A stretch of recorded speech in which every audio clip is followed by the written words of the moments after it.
Currently, I work at the Transgender Law Center here in California, which is a statewide and increasingly national legal advocacy organization. We work on law, policy, and then also the parts that are my job are kind of taking law and policy wins and translating them into practice, or seeing what the problems are, what the barriers are between this changes on paper and changes in people's experiences.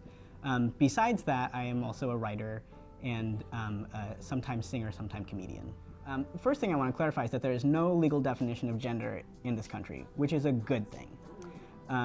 And as the questions of marriage come up and come up again, it starts to raise in the law and in the courts, this question of when is someone really a man and when are they really a woman?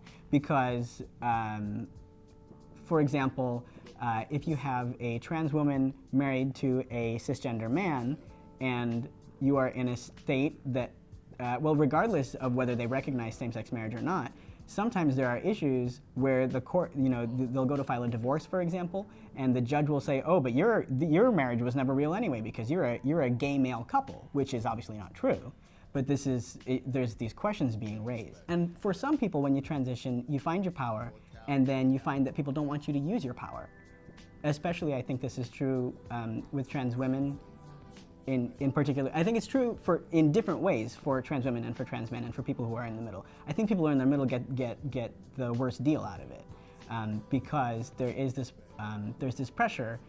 Some of it has actually been written into the rules of if you want to access medical transition, you have to do this, this, and this. And some of that did involve, for a long time, you have to not want to be trans, but want to be an opposite gender. We take as a given that we live under patriarchy with all of its problems, then we look at power in a way that power is something that is accorded to people who are perceived as male and something that is denied to people who are perceived as female.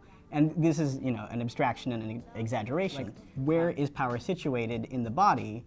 It's in your junk if you're a guy, right? You sit comfortably, you spread your legs out, you throw your shoulders back, but kind of like so that your spine is arching back so you can push your penis forward more. And so and yet we don't actually, as one of my professors in college used to say, go around inspecting people's genitals. We just don't. I've been in so many situations where I've met someone for the first time. It's either a casual kind of like at a party or casual at a hookup, and I explain that I'm trans, and they're like, oh, so when are you going to start? And I'm like, no. I have already begun transitioning. I've been transitioning for years.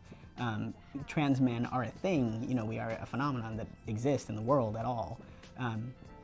So I think it's just incomprehensible that this is an option. And then of course people jump to genitals, and you have to explain like, no, actually phalloplasties are terrible right now, and they're not good, and you can't just swap one out for the other.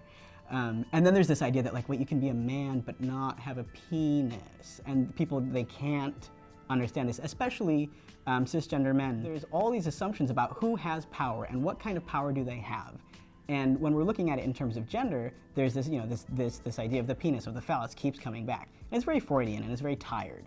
But it's a locus, it's a location, it's a focus of power. When we then think about in terms of in the social world, right?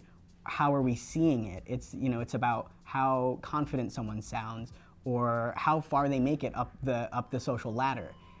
It's about power, how they have power, how they can use power. And I think it does a great disservice to people. One, because there's this overemphasis on one particular part of your physical body, let alone your mental phallus or your social phallus. And there's also, there's so many other things we could be doing with our time and our energy.